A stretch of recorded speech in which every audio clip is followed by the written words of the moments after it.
ધોરણ 8ના વિદ્યાર્થી મિત્રો, આશા રાખીએ કે અગાઉ જે પ્રથમ ભાગની અંદર આપણે જે દાખલાઓ જોયા છે એ દાખલાની તમામ રીત તમને ચોક્કસ આવડી ગઈ હશે. અને આ વિડીયોની અંદર જે સાદુરૂપના દાખલા આપણે સિલેક્ટ કરેલા છે એ પણ આજે તમને ચોક્કસ આવડી જવાનું છે. બે કૌંસનો ગુણાકાર કહી શકાય તેવું પ્રથમ દાખલો આપણે લઈએ, જેની અંદર 2a વત્તા 5 અને બીજા કૌંસમાં 4a ઓછા 3. જો પ્રથમ પદને લઈ અને બીજા નંબરના કૌંસ વડે મૂકીશ, ત્યાર પછી બીજું પદ લઈ અને એના કૌંસ વડે, એટલે કે 2a ગુણ્યામાં કૌંસ 4a ઓછા 3. ત્યાર પછી બીજું પદ એટલે કે વત્તા 5 લઈ કૌંસમાં 4a ઓછા 3.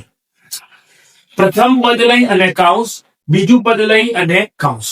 હવે તો એ પ્રથમ પદ લીધું છે એને કૌંસના બંને પદ વડે ગુણવાનું છે. કેવી રીતે? તો 2 ગુણ્યા 4 એટલે કે 8, 4 દુ 8, અને એ ગુણ્યા એ પણ થાય છે, પણ એને એ વડે ગુણવાથી થશે એની 2 ઘાત. મતલબ કે 2a ગુણ્યા 4a એટલે થશે 8a નો વર્ગ. હવે કે 2a ને ઋણ 3 વડે ગુણીએ તો ઋણ 3 ગુણ્યા 2 તો 3 દુ 6, અને એક પદ ઋણ છે એટલે ગુણાકાર ઋણ આવશે. 3 દુ ઋણ 6 અને ગુણ્યામાં 1.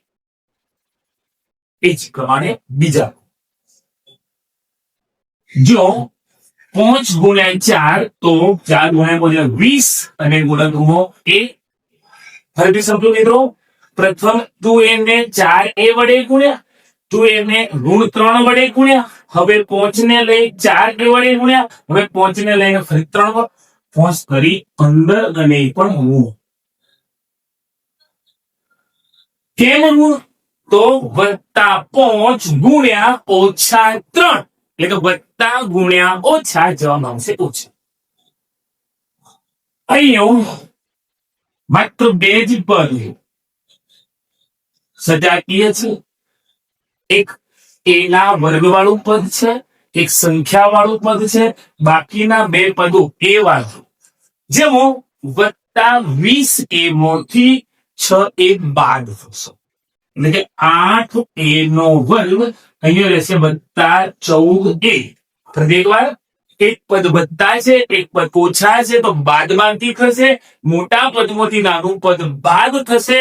વત્તા 20a માંથી ઓછા 6a જાય એટલે વધે વત્તા 14a, અને છેલ્લું પદ એનું એ જ રીતે 15. વિસ્તરણ સાદું જે હોય આ પ્રમાણે 2 કૌંસનો આપણે માનવું છે. એવા જ દાખલાઓ આપણે લીધેલા છે. જોઈએ એ જ પદ્ધતિ પ્રમાણે આપણે ચાલતા થઈશું. દાખલા નંબર 2 કે જેની અંદર m વત્તા l નો વર્ગ, m નો વર્ગ ઓછા m.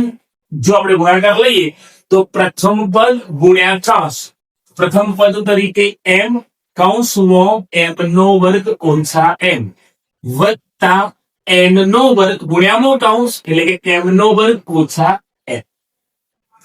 ફરી સમજીએ, m લીધો છે એને કૌંસ વડે ગુણ્યો, વત્તા n નો વર્ગ લખી અને કૌંસ. અહીંયા ચિહ્ન લખવું ફરજિયાત છે ખાસ. જોઈએ તો m ગુણ્યા m નો વર્ગ તો m ની 3, m ગુણ્યા ઓછા m તો ઓછા mn, m ગુણ્યા ઓછા m. આ 2 પદો ગુણાકાર. અહીંયા જોઈએ તો n નો વર્ગ અને m નો વર્ગ, તો આપણે એવું લખી શકીએ n નો વર્ગ ઇન્ટુ m નો વર્ગ, અને n નો વર્ગ ગુણ્યા ઋણ n એટલે કે ઋણ n ની 3. 1 2 3 4 તમામે તમામ પદ વિજાતીય પદ છે કે કોઈના વચ્ચે સરવાળા બાદબાકીની પ્રક્રિયા થતી નથી, જેમ અહીંયા આપણે કરી. ગુણનફળ શું કહે છે? તો m ના ગુણ્યામાં કૌંસ વત્તા n નો વર્ગ એના ગુણ્યામાં કૌંસ.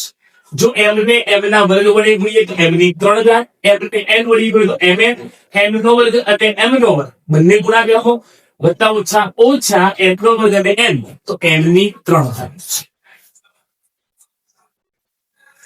દાખલા નંબર 3 કે જો a વત્તા b a નો વર્ગ ઓછા ab વત્તા b નો વર્ગ લઈએ તો a એટલે કે પ્રથમ, જેમ આપણે અગાઉ ગણીએ પ્રમાણે પ્રથમ કૌંસનું પ્રથમ પદ a એના ગુણ્યામાં આખો કૌંસ. અત્યાર સુધી 2 પદ વાળો કૌંસ હતો, અહીં આપણને 3 પદ વાળો કૌંસ જે છે a નો વર્ગ ઓછા ab વત્તા b નો વર્ગ વત્તા b સામે a નો વર્ગ ઓછા ab વત્તા b નો વર્ગ. જો a એક પદ લઈ 1 2 3 પદ છે, b એક પદ લઈ 1 2 3 એમાં આપણને 6 પદ મળશે.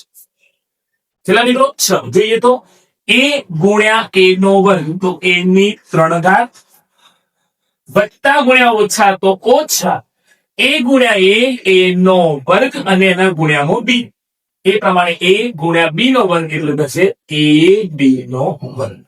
એ સાથે 3 પદનો ગુણાકાર વત્તા b સાથે ભાગાકાર. તો અહીં આપણે લખીશું a નો વર્ગ ગુણ્યા b તો a વર્ગ b. ત્યારબાદ b ઇન્ટુ ab પણ માઇનસ થશે a b ગુણ્યા b એટલે a b નો વર્ગ. b 2 વખત છે માટે b નો વર્ગ, જેમ અહીંયા a નો વર્ગ થશે. ત્યાર પછી b ગુણ્યા b ની 2 ઘાત માટે થશે b ની 3 ઘાત. b નો વર્ગ ગુણ્યા b એટલે b ની 3 ઘાત. મેં હમણાં કીધું પ્રમાણે સજાતીય પદ કે જે પદ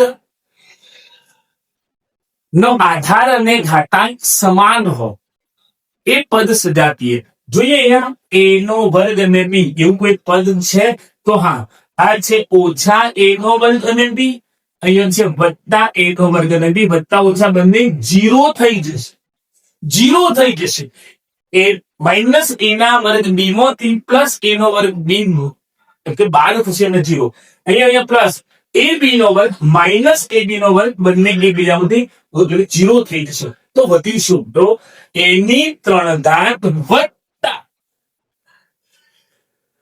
b ની 3 ઘાત.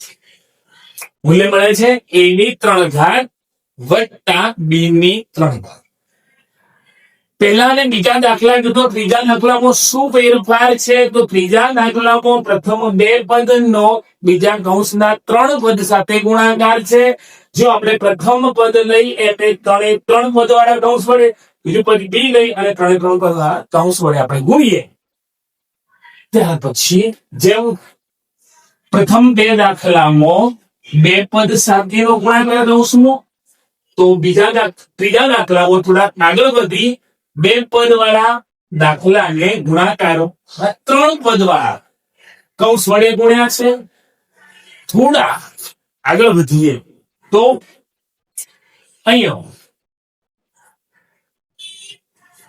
ચોથા નંબરનો જે દાખલો છે ની અંદર પ્રથમ કૌંસમાં પણ 3 પદ છે, બીજા કૌંસમાં પણ 3 પદ છે. જોઈએ આપણે ચોથો દાખલો અહીંયા લઈશું, પદ આપણે અહીંયા જોઈ લઈએ. દાખલા નંબર 4 x વત્તા y વત્તા z x વત્તા y ઓછા z. એની એ જ પ્રક્રિયાનું પુનરાવર્તન આપણે કરીશું. કૌંસનું એક પદ લઈશું, બીજા કૌંસ વડે ગુણીશું. કેવી રીતે? તો x ગુણ્યામાં x વત્તા y ઓછા z, પછી લઈએ y કૌંસમાં x વત્તા y ઓછા z અને પછી લઈએ જેમ કૌંસમાં x વત્તા y ઓછા 4. પ્રથમ પદ પહેલા કૌંસનું પ્રથમ પદ બીજા નંબરના કૌંસ, બીજું પદ કૌંસ, ત્રીજું પદ એ જ પ્રમાણે x ગુણ્યા x, x નો વર્ગ, x ગુણ્યા x, x નો વર્ગ, x ગુણ્યા y તો વત્તા xy અને વત્તા ઓછા xz. નેક્સ્ટ x ગુણ્યા y તો xy, y ગુણ્યા y તો y નો વર્ગ વત્તા ઓછા yz. y ગુણ્યા x, xy, y ગુણ્યા y, y નો વર્ગ, y ગુણ્યા z, zy, yz જે લખવું લખી શકાય. પણ યાદ રાખીશું કે આપણે ગુણાકાર કરીએ છીએ, એક પદ ધન છે, એક પદ ઋણ છે, તો ગુણાકાર ઋણ છે. ચલો ગુણાકાર બીજો x ગુણ્યા z તો xz,